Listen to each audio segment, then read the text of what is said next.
नमस्कार मित्रांनो, स्वागत आहे तुमचं आपल्या कृषी अपडेट यूट्यूब चॅनलवरती।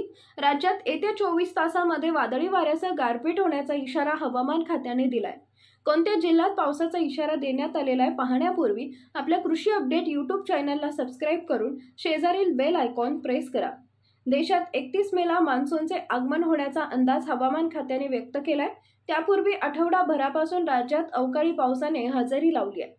यासोबतच राज्यातील तापमानात देखील सातत्याने चढ उतार होताना पाहायला दिसत आहे। त्यामुळे नागरिक पावसामुळे आणि उकाड्यामुळे हैराण झालेत। राज्यात एकीकडे उकाडा वाढला असल्याने त्यात पावसाने हजेरी लावली आहे, यामुळे वातावरणात सतत बदल होत असल्याचं पाहायला मिळत आहे। तर राज्यात मान्सून पूर्व पावसाने धुमाकूळ घातलाय। वादळी वाऱ्यासह येणाऱ्या या पावसामुळे नागरिकांची तारांबळ उडताना दिसत आहे। तसंच पावसामुळे शेतपिकांचं देखील नुकसान झाल्याचं दिसून येत आहे। हवामान खात्याने दिलेल्या माहितीनुसार दक्षिण मध्य महाराष्ट्रातील जिल्ह्यांमध्ये तुरळक ठिकाणी विजांच्या कडकडाटासह वादळ, गारपीट आणि सोसाट्याचा वारा व मुसळधार पाऊस पडण्याची शक्यता आहे।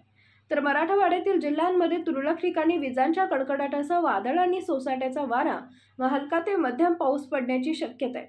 यासोबतच कोकण, मध्य महाराष्ट्र, मराठवाडा आणि विदर्भातील जिल्ह्यांमध्ये तुरळक ठिकाणी विजांच्या कडकडाटासह पाऊस पडण्याची शक्यता आहे।